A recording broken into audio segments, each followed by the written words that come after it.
Welcome back sa ating channel. Naging mainit nga no sa pindi umano sa mundo ng social media. Hindi na nga nakapagtiis si Atty. Glenn Chong at isiniwalat nga ang tinatagong baho ni Kuting ng Norte, Lisa Smugs at Tambaloslos na ito. Dito nga natin makikita mga kaibigan na talagang hindi na nga rin tinatantanan ni Atty. Glenn Chong na isiwalat ang katotohanan kung ano nga ba talagang kabaluktutan ang ginagawa ng pamahalaan natin sa bansang Pilipinas, lalong-lalo na sa pamumuno ni Kuting ng Norte na nagsatago sa saya ni Lisa Smugs. Dito nga natin mapapatunayan mga kaibigan ang mga kabalbalan nila na talagang walang awan na nga nilang pinagnanakawan ang taong bayan at hindi na di umano nila ginagampanan ang kanilang tungkulin. Na sayang talaga ang binigay ng pagkakataon as second chance ng taong bayang kay Kuting ng Norte na ito. Kaya naman ngayon talagang binabanatan at hindi nga natin masisisi ang ating mga kababayang Pinoy na talagang manggalaiti sa galit kay Kuting ng Norte na ito dahil nakikinig na lamang kay Lisa Smugs at kay Tambaloslos. Dito nga natin makikita mga kaibigan na talagang ang kanyang pangako noon ay talagang hindi na natutupad kahit isa. Halos isang taon na mahigit ang kanyang pamamahala sa bansang Pilipinas ay mas lalo naman naghihirap ang taong bayan. Nasaan na ang tunay na hustisya? Nasaan na ang pangako? Ito ang sigaw ng mga taong bayan at netizen. Well mga kaibigan, para nga sa karagdagang impormasyon, panoorin nga natin ang buong video. At kung bago ka pa lamang sa aking channel, huwag kalimutan i-click ang subscribe button at notification bell para lagi kang updated sa ating mga bagong video. At para sa solid viewers natin dyan, maraming salamat sa walang sawang pagsuporta. So siguro napanood din nyo ang statement or speech ni Atty. Glenn Chong doon sa Davao Rally kahapon. Sobrang mainit dahil nga yung mga inimbitahang mga speakers yesterday ay iba-iba yung kanilang ang kanilang expertise.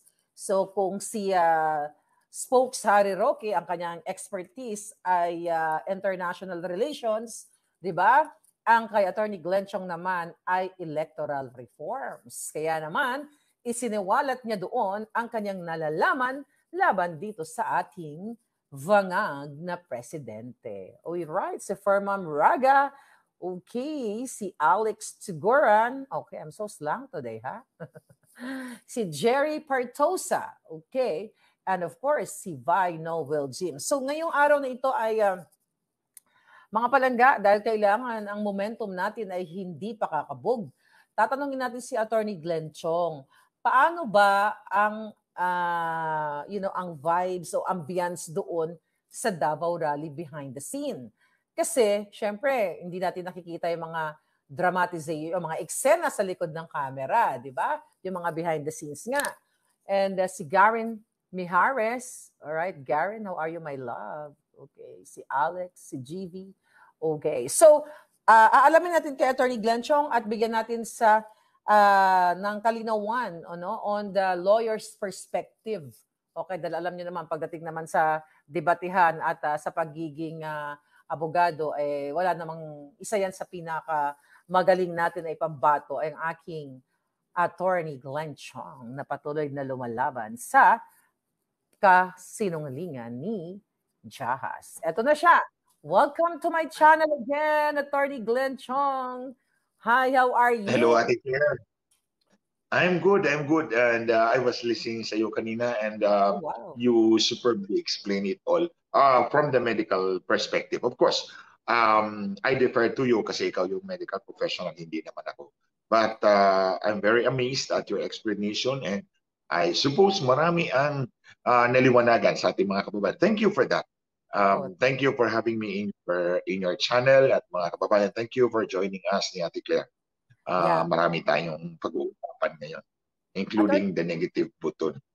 The negative button. So, isusulat ko yung negative button na yan later. Okay, pag-usapan natin yan. Pero tika muna, are you back? Nasa Davao ka pa ba? Or nasa ano ka? You're back na? No, I just arrived back. I just arrived back in my base, in my new base. In your new Bago base. na yung base ko. Home sweet home. Wow, grabe. Attorney Glenchong, talagang nakita ko doon kahapon at updated ako real time sa pangyayari doon. So, nung, nalaman mo yung event doon sa Davao, nagdalawang isip ka ba para pumunta doon or what? Nung nalaman mo na you're invited, ano yung pumasok agad sa isipan mo na para mag-participate doon sa rally na iyon? Actually, Ate Claire, mga kababayan, the invitation came a day or two after na nag-live tayong dalawa. Yung last na live natin, Ate Claire, I suppose they are also listening to you and sa atin, sa iyo, especially sa channel mo, because ako hindi na ako nagla-live ng personal ko kasi alam ko naman nililimit ako eh. So I would rather answer questions from other people. Hindi naman ako tulad ni Ngitbo. Ngitbo ang tawag kong bago sa kanya eh. Kasi ang tawag ni Ngitbo. Bongnet. Si Ngitbo. Oh, Bonget. Actually, ang tawag ni Lisa kay Bobong Marcos, Bonget. Eh, binaligtad ko na lang Ngitbo. Oh, so, hindi ako tulad ni Ngitbo. Oh, hindi ako tulad ni Ngitbo na kailangang maghanda. Hindi yan makakapagsagot sa tanong na hindi preparado. So, in other words, yung sagot niya doon kanina sa tanong ng mga reporters tungkol sa paratang ni President Rodrigo Duterte, pinaghandaan yun. So, pag-usapan natin yun. Pag-usapan natin. Pero kahit pinaghandaan pa rin, butas-butasin pa rin natin kasi butas-butas din man talaga yung logic and reasoning nila. So, nung in-interview nyo ako, magkasama tayo noon at that time, a day or 2 days later, they called me up and then sabi nila, pwede ka bang pumunta dito sa Davao? We have a leaders forum. It's about hindi ko lang pangalanan kung sino yung nag-imbita sa akin, but this is a very, very respected person. Nasa inner circle talaga siya ni President Duterte. I think I met him before. Hindi ko lang, hindi ko lang siya pwedeng pangalanan because wala akong authority galing sa kanya. Pero when he called up, nag-usap kami. And then, of course, hindi ako nagdalawang isip. Sabi ko, sir, I will go. And sabi niya, sige, we will provide you with tickets, accommodation, and everything. Sabi ko lang, isa lang ang hihingin ko po sa inyo. I'll bring my own trusted personal aid, yung security ko. Kasi alam niyo naman, baka mag-gurgur ako niyang kalaban. Sabi niya, sige, walang problema. So, at tinanong ko siya, sir, ano bang sasabihin ko doon? Sabi niya, well, you do what you do best. So alam ko na kung anong ibig sabihin.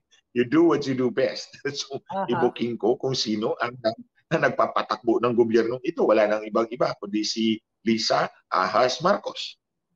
Yeah. Pero yung gusto ko malaman kasi syempre tayo ay supporter ni Budol, di ba? Ni Ngitbo at saka ni Lisa Smalls. So tayo mga supporter. So gusto kong, kasi ako hindi, naimbita ako dati sa Malacanang pero ibang, But anyway, forget about it. So paano ka tinatanggap ng mga supporters doon? Kumbaga gusto kong makita, kasi behind the scene, kung ano yung vibes ng mga tao na nandoon.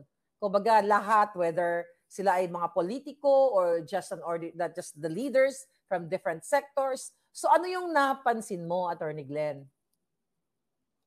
Unang-una, Ate Claire, mga kababayan, malaking diferensya yung how the organizers treated me, paano nila ako inalagaan, kumpara doon sa panahon when I was with the Marcoses. 6 na taon po akong nag-TV sa kanila. Walang bayad yun, gratis it amore yun. But I never felt that kind of yung very welcoming, pagpapahalaga sa iyo. So, I address this sa lahat ng mga loyalista. Nakikinig kayo, open up your mind, open up your eyes. Ibang-iba yung treatment na natanggap ko sa mga organizers dito sa rally doon sa Davao with President Rodrigo Duterte. Ibang-iba yun.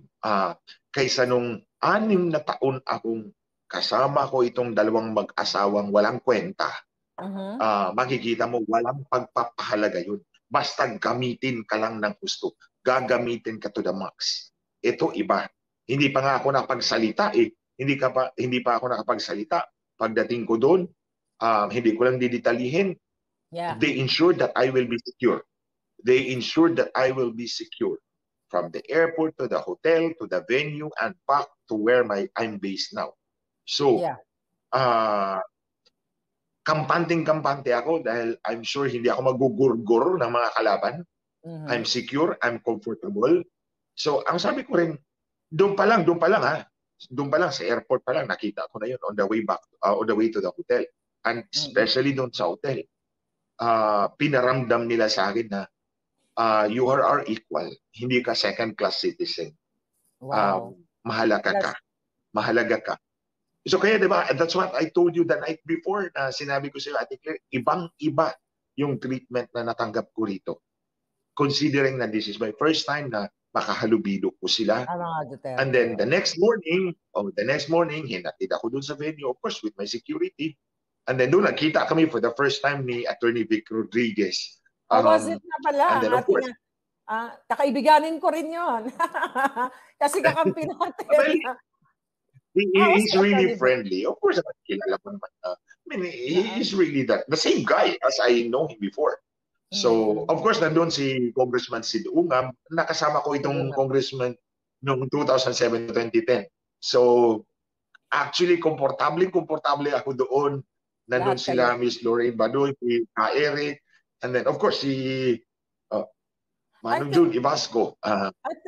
I think yun yung sinasabi ko kanina. That's how mga Bisaya ba to take care their friends, their people, evil people na yes, random, no, 'di ba? Ate Claire, hindi ko naman kino-compare yung mga Ilocano with the Bisaya. Iba naman tayo actually. So siyempre I was with my fellow Bisda, mga Bisayang dagko. So I'm comfortable. Of course, maganda yung reception sa amin doon. And then pagdating ko doon sa venue, of course, marami namang kilala sa akin. And then, of course, ikaw, meron ako doon nakausap na isang barangay captain. Sinabi niya sa akin, parating mo to kay Maharlika. Palagi ako nanonood sa kanya, sa inyo. So, pinarating ko yun sa inyo.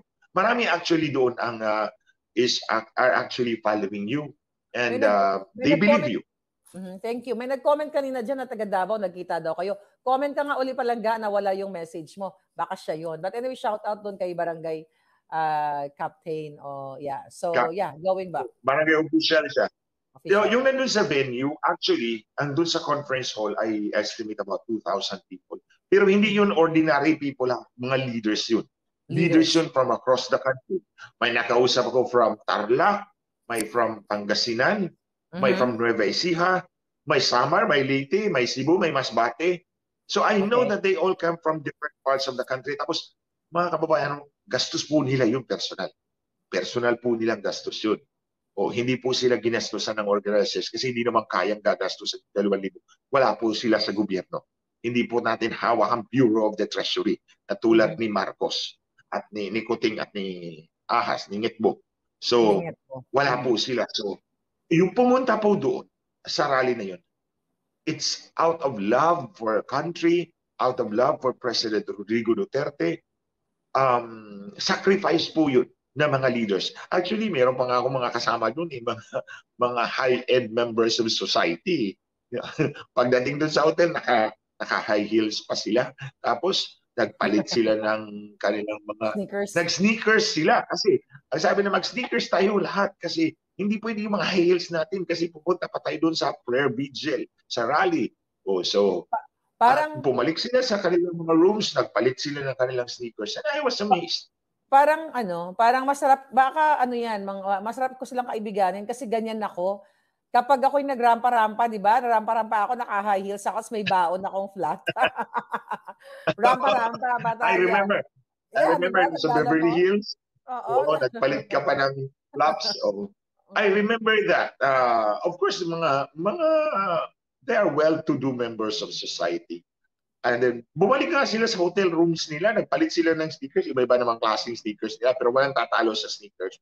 I mean, yung flaps mo, ng kapal-kapal, walang gano'n. Walang gano'n. Kasi brother, I found out that they were all actually leaders. Mga leaders sila. No, may singit ko lang. Yung sa akin kasi yung mataas kong 6-inch, kasama na weapon doon, pwede nang mangbukbok. anyway, so balik Pantadyak tayo. kay pantadyak, Ate Claire, Sa mga pantadyak kay negative. kay negative, But anyway, Negative. so si Good Senator luck. Harry, si Senator tuloy, baka maging Senator nga siya, si Spokes Harry Roque. So, di ba, napakaganda din mga explanation niya. So, ayoko nang isa-isa dahil napakinggan na rin yun ng mga palangga natin. Ang gusto ko lang tanungin sa'yo dahil for sure, first time mo na-meet yung Duterte family, like sila Pulong at saka sila Baste. So, Yes. di ba, unang nagsalita si Pulong kasi more on controversial din yung kanyang mga binitawang statement. So, nung nasa Actually, ang naunang nagsalita, Ate Claire, was si VP, Inday Sara. Siya yung nauna actually. Yung tatlong message niya, remember? Nung nasa hotel muna. Sa hotel. Sa hotel. Si Kasi Mayor Basti lang si Mayor Basti ang nagsalita doon, si Mayor Basti lang ang nagsalita doon. Yes, that was the time na he called for the resignation of Marcos Jr. Yes. So ano yung nung nagsasalita siya sa entablado, na nakikita mo talaga na coming from the heart, yung mga sinasabi niya, yung frustration niya, impromptu. Yung frustrations niya. Oo, frustrations niya. So, nung tinitignan mo siya sa stage, habang nagsasalita siya, at of course, you observe the audience, ano yung napansin mo? Actually, the audience was very attentive sa kanyang sinabi. They were responsive sa kanyang sinabi. Di ba, sabi niya, after this, magtatago na ako doon sa Sabah or Indonesia. Yeah, sa Indonesia. May nag-react doon sa likod. Political asylum daw. Yeah, tayong dalawa, ha? And then afterwards, dumami na. Actually, I can feel that from galing sa puso niya. To quote the Vice President, si Inday Sara, brotherly love. That was out of brotherly love. They were concerned for their sister. Now, sa totoo lang naman mga kababayan, Inday Sara does not deserve itong mga atake ng mga tao ni, well, of course, prangkahin natin, ni Lita at ni Romualdez, ni Martin Romualdez, ni Lisa Araneta Marcos at ni Martin Romualdez, because wala silang ibang iniisip kundi yung singular focus nila na makuha nila yung tatlong termino kung hindi man madaan sa putang inang initiative na yan o politicians initiative or pwede rin sabihin natin putang inang initiative. So, kung hindi man nila madaan doon, kung hindi man nila madaan doon, then balik sila doon sa 6 years kay Kuting, 6 years kay Tambaloslos, and then 6 years doon sa anak. So, in power si Ahas for 18 long years. I know. Kasi, alam naman natin yan. Actually, August 2022 pa lang, di ba? Alam na natin yan na yun yung plano. Nag-uusap tayo kahit behind the scene, di ba? So, alam natin dalawa yan at sinishare ko nga sa ating mga palangga. And so, mararamdaman mo talaga yung sincerity nito at ni Baste, ni Mayor Baste. No, he was actually speaking from his heart na yun nga, parang nasaktan natin talaga siya doon sa the unfair treatment that his sister, the Vice President, is receiving from these people who are supposed to be kaalyado. That's the problem eh. Nagbabalat kayo itong mga taong ito na kaalyado nila. Nagbabalat kayo sila na kaibigan nila. But in fact, they are actually destroying her because hurting her, wala naman talaga, mga kababayan, wala naman talaga sa equation si Inday Sara when they started it all. Ang sa kanila lang is atin lang to. Ginamit lang nila si Inday Sara. I'm very sorry to say that. Ginamit lang nila si Inday Sara. Ginamit nila lahat ng Pilipino actually. Makamit nila. Well, of course, the most obvious victim here, aside from the people, is Inday Sara. Yes. Biktima si Inday Sara ng pamilyang ito. Hindi lang ako, hindi lang ikaw, hindi lang si SMNI, hindi lang si Xi Jinping, si Inday Sara biniktima, at hindi lang tayong lahat actually biniktima ng pamilyang ito. Yeah. So, fast forward, si Pulong nagsalita din. 'Di ba? Napanood ko napigil yung put. Ganun niya. Nakakatawa talaga, Tawa doon kay Pulong. Nakapagpigil siya di ba? Tawa ako ng tawa doon eh. So, di ba na-meet mo sila, syempre, yung family, nakita ko, nasa isang hilera kayo doon nakaupo. ako na-meet ko na rin si Pangulong Duterte, 'di ba, sa Malacanang, nayakap ko na siya. Although very quick meeting, you know. Pero yung sa'yo, kasi parang casual lang, nakita ko kasi kinamayan mo siya. Ano yung sinabi mo nung nag-meet kayo? Ano kayo doon? Actually, I think, mga kababayan, this is actually the second time I met the President up close and personal. I mean the President, si Rodrigo Duterte. Because I don't recognize this one. The one sitting now, the one occupying the office, I don't recognize him as legitimately elected. Kasi, nakipag-usap na yung asawa sa Smartmatic na nagpapatakbo ng eleksyon. And I stand by my argument, my accusations. Matagal na. September 12 pa yan. Nasa affidavit ko yun, pinanumpaan ko yan. Hindi naman nila ako sinasagot. Buti ngayon, sinagot na niya si President Duterte sa issue ng drug addiction. Pero itong issue na to, na nag-usap kayo na Smartmatic at minaniobra niyo yung eleksyon, and I would make this clear again and again, hindi kasama si Inday Sara sa equation niya ni Lisa Marcos. Kasi galit na galit si Lisa Marcos kay President Duterte. Hindi ko lang masabi kahapon because I was also mindful na hindi naman ako ang star hindi naman ako ang star doon. Ang star doon, si President Rodrigo Duterte. I know that. I know my place. Naramdaman ko yun. Mga kababayan. Go ahead. Sige lang. Although, nauna si Inday Sara, tapos si Congressman Pulong, tapos si Mayor Baste, tapos si Smokes Harry Roque, ako, tapos si Presidente na. So, pakumbaga, ako yung nauna kay Presidente. I mean, di ba, pag ganun, I mean, sabi ko, they're giving importance to what I'm going to say. But I'm not going to hold the President for long. It's enough na sabi ko, Bisaya yun kasi sabi ni Manong Jun, ibas ko magbisaya ka lang kasi lahat dito taga Davao, Bisaya. Sabi ko, no problem, magkakaintindihan naman tayo, pareho naman tayo ng lingwahe.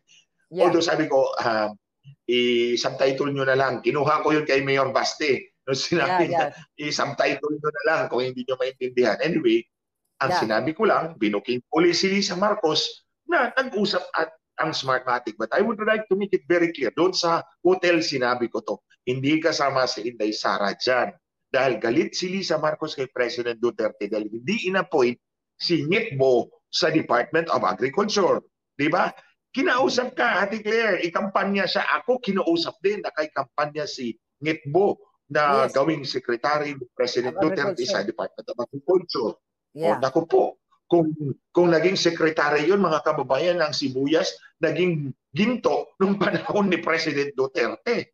Naku po, madamay pa si Pangulong Duterte doon. And that was a wise choice na hindi niya in-appoint. Nanindigan si President Duterte doon. Siguro nga, kaya hindi na-appoint, kaya hindi siguro. Alam natin, kasi alam ni Pangulong Duterte na nasa narco list na siya. Yun yung reason. Tayo, wala pa tayong alam nung time na yun, nakasama pala sa Sapidea. At least, you know what? Si President Duterte is very consistent. Inside and out. Kasi, kahit siya lang ang may alam, hindi naman natin alam na nasa narco list pala si Ngitbo. Si Presidente alam na niya because he has access to all information. So, alam niya, hindi niya na-point. Pero there's nothing that would prevent President Duterte from appointing him. Kasi siya lang ang nakakaalam nun eh. Diba? Mga kababayan, si President Duterte lang ang nakakaalam na itong mamang ito, si Ngitbo, nasa drug list, nasa drug personality list ng PDEA. So hindi niya in-appoint. Pwede naman niyang i-appoint kasi walang nakakaalam na iba. But that's when you see President Duterte's consistency to himself and to everybody else. Hindi ko to i-appoint kasi nasa narcolist to. Kahit ako lang ang nakakaalam, hindi ko talaga i-appoint to. Because he is consistent, he is truthful to himself and to the people. Yan si President Rodrigo Duterte. Ngayon pa lang natin nakikita yan. Pero at that time, of course, hindi ko naman kinampanya dahil hindi naman ako naniwala sa kanyang capacity. Of course, sa election, ibang bagay. Sa Department of Agriculture, ibang bagay. So, dyan nagtanim si Lisa Marcos ng galit kay President Duterte. Kaya ayaw na ayaw niya si Inday Sara at that time. So, nung nagmaniobra siya at ang may-ari ng Smartmatic, hindi niya sinama si Inday Sara. But then, si Inday Sara nanalo on her own right. Yes. Yung 32 million ni Inday Sara, kanya talaga yan. Itong kay Bong Ingitbo, doctor yan. That's as far as I understand. Oh. So doctor yan. So, Okay. Yeah. Claire? So yun nga, habang napapanood ko nung nasa stage na, yung nasa stage na si Pangulong Duterte, nanonood kami dito sa bahay, kumbaga papunta na siya doon na sinabi niya na parang iyo yan, di ba? Kumbaga yung parang intro niya na ikaw, tama ba? Yung ikaw, Mr. President, hindi, in-address pa kanya si Lisa na, Ma'am Lisa, di ba? Na hindi ko kayo hindi ko kayo inaatake, di ba? May ganun siya. Kalaban. So, Ate Claire, sige. Naramdaman mo ba noon na papunta na siya dun sa Polvoron? I mean, habang nakaupo ka, kasi ako naramdaman ko eh. I'll go back muna doon sa unang tanong mo, hindi ako actually nasagot. Yung reaction, while I was talking there, di ba? I was talking there, ang tiningnan ko talaga, nakafocus talaga ko kay President Duterte. Doon talaga ako nakafocus sa kanya. So, although tinitingnan ko yung iba, because you have to maintain eye contact with your audience whenever you speak. That's basic in public speaking. Pag nagsasalita ka in public, you have to maintain eye contact with the people. Pero si President Duterte talaga ang tiningnan ko, and he was listening intently. Far from the insinuation of Marcos Jr. kanina na sinabi niya na epekto ng fentanyl. No, Marcos Jr., mali ka. I was there in front. He was listening attentively. In fact, nung sinabi ko na 6 kaming technical guys, 2 mag-asawa, 8 kami nagdi-dinner. Sa 8 tao na yan, 2 lang ang iyo, si ako at si Lisa. Ang sinabi ko, Sir, forgive me. Tumango siya, ngumiti siya. So I know he was listening. And then, nung natapos na ako, actually, nag-attempt siyang tumayo. Nag-attempt siyang tumayo. Of course, because it's courtesy to shake the hands of the speaker. That's not, yun talaga yun. So nag-attempt siyang tumayo. You know, President Duterte is 79. Sabi niya 80 na raw siya. Kasi hindi pwede yung 79. Round off niya. He's the same age as my father. He's the same age as my father. Parang tingin ko, my dad was listening to me there. Doon sa baba ng entablado. That was what I was thinking. This is the President of the Philippines. He's like my father. He's the same age as my father. When he attempted to rise up, nagmadali akong bumaba because I didn't want him to stand up. Kasi gusto niyang tumayo kasi kakamayan ako. Nagmadali akong bumaba, and I would like to apologize publicly kay Senator Bongo. Hindi ko na siya na-notice. He was seated actually dito to the right of President Duterte. Nandun si Senator Bongo, and I apologize, sir. Senator, sorry. Hindi na kita because nakafocus ako dun kay President Duterte. Then, kinamayan niya ako. Sinabi niya, thank you. So, sir, nagkita na tayo before. Pinalahanan ko siya. Sir, nagkita na tayo before sa Malacanang when you're president. Nung pinatay yung personal aid ko at tinulungan mo ako, and sabi ko sa kanya, I will never forget that. Sabi ko sa kanya, ako nagtatanaw talaga ko ng utang na loob. Kaya pinalahanan ko siya, nagkita na po tayo nung Pangulo kayo. Nung pinatay yung personal aid ko, nagkita po tayo dun sa Malacanang at tinulungan mo ako. And I will never forget that, Mr. President. Sabi niya, okay. Thank you. So then, diretso na ako doon na kay Mayor Pastina, pinapunta na ako kay Congressman Polong, and then si Harry Roque, and then down the line doon sa dulo. And then, hindi na ako lumingon dito kay Senator Bongo. I apologize for that. At kay Sal Panelo, Secretary Sal Panelo, he was there also. I know that. I apologize to both gentlemen. Hindi ko na. Tapos na-focus ako doon kay President Duterte. But ito lang mga kababayan. I never heard President Duterte mention Lisa Marcos before. I don't know. You can correct me. Kung nag-mention si President Duterte about Lisa Marcos. Wala. And I also did not hear him about Sandro Marcos. Hindi rin nag-mention si President Duterte. Pero, minention ko yung 2 pangalan na yan doon sa aking speech just before him. Na sinabi ko, si Lisa Marcos ang nagpapatakbo ng gobyernong ito. Tau-tauhan lang si Bongbong Marcos. Now we are treated to the spectacle of a person who did not file a certificate of candidacy but is effectively controlling the presidency. I think pumatak yun sa isipan ni President Duterte. He knows that he's a prosecutor, he's a lawyer. And Yeah. then, Sandro Marcos, sinabi ko, nakafocus siya doon, gusto niyang gawing ang anak niya si Sandro Marcos na presidente ng Pilipinas. Minention din ni Presidente yun. So that was proof that the President Duterte, klaruhin natin mga kababayan, was in full possession of his faculties, his brain. He was not hallucinating. Walang epekto ng fentanyl at the time. Walang epekto ng fentanyl because kung anong sinabi ko, nakinig siya, binalik uli niya. Of course, hindi na niya sinabi ni Glenn Chong. Binalik uli niya. So, ibig sabihin, nakinig siya. He was in full possession of his faculties. He was in full possession of his brain and intellect. Walang epekto ng fentanyl at the time, Mr. Marcos, when President Duterte directly accused you of being a drug addict. May palboronic. So, well, may vlog na nga ako kanina tungkol dyan. Well, in your perspective as a lawyer and a logical thinker, habang nagsasalita si Pangulong Duterte, para lang sa